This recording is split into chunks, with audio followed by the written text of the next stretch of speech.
I'm finally reviewing this comic. I was waiting a while because I didn't want this channel to just become a Thunderbolts channel. But the thing is, I have loads of Thunderbolts comics, so it's kind of inevitable that they're going to keep cropping up again and again. But here is the Thunderbolts comic I mentioned in my Mike Diddy Dardo video.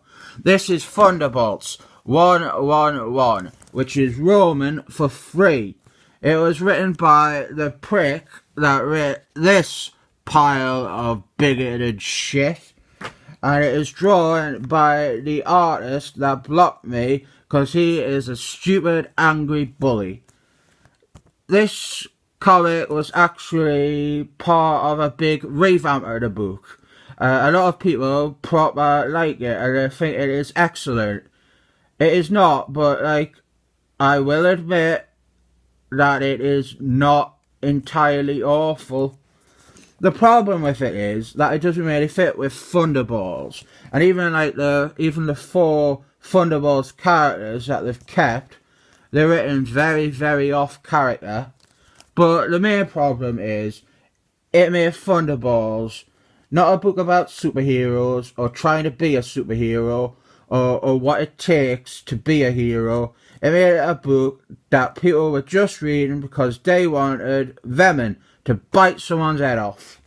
The cover here though is by a foreigner and it is really good. This character is Jackson Flagg. He was Captain America's friend for a bit. I've got his first appearance actually from 1894, written and drawn by the master of comics, Stanley Lee. But the thing is with this comic, right, like so many of the modern writers, they see a character like this with a flag on him, and the writer just wants to make him into a pathetic joke. Like, oh, look at the little boy dressed as a flag. He must be stupid because I think America is stupid. It's just really annoying, isn't it? Like, regardless of what you think of America, you don't have to hate a character just by extension. Like, look at Captain America, right? The best superhero in all the world of all time ever. He stands for the American dream and an ideal of what America could be. Not whatever is currently happening in the government that bothers you or whatever big new policy you really hate. And in the case of Jackson Flagg, he wasn't even that political to begin with. He was only wearing this costume really because he was a big fan of Captain America. Anyway, the Thunderbolts, they've shown up to arrest Jackson Flagg because this was during civil wars. We've got the Thunderbolts all here, that is Screambird, Moonstomp, Radiation Man, and this one here, this is Speedy Balls, but this was when they gave him spikes, so he was cool. This is Venom, and that is Swordman. It's a good picture, that one, isn't it? Because it looks like a movie poster of that. But the artist, Mike Dididado J, he tosses all his fans under the bus. And anyway, right, I'm sure his new lefty feminist friends will love this drawing here of fucking anatomically impossible sexualized female forms. I don't want to harp too much on Mike Dididado J and him being a prick, but you know what, I will. I was a big fan, but now I honestly hate the man. I think he is disgusting. He is just latched onto something like Comic Gates as like a chance to express his true nature. Like he's a fucking angry little bully. I honestly hate him. But right here, right, we've got some more female empowerment here with we've got Moonstomp, right? She is a very powerful, very beautiful, very intelligent character, normally. She is complex, she is layered, she is interesting. She is actually what you would call a strong female character. But here, right, she is reduced to just talking about having casual sex. Like, better call Gail Simon and ask her if a refrigerator is running or whatever. Or don't, because she's a fucking hypocrite anyway. And she'd say this rubbish is fine. But then what we have is we have a fight, and then there is this big explosion. Look at it. It is so big that it couldn't be contained on one page. This is basically where my first major criticism begins. I said before that the old characters were written off. But the thing is, I honestly don't think that the writer has bothered even reading the old ones. Like, his swordman in particular is completely a different character. For starters, he gets beat dead easy here. He's actually pretty much a chump for the entire run. Like, he'll run into a fight first and get knocked out with one punch. Except the problem is, right, Swordman is meant to be a very skilled combatant.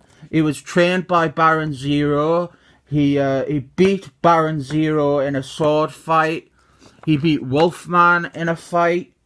He beat Joss Sticks, who was like one of the most skilled acrobats. And he's always just getting like one-shotted in this run. And his personality, right? Actually, you know what? I'll get onto that later. Because there's something that shows that better later on.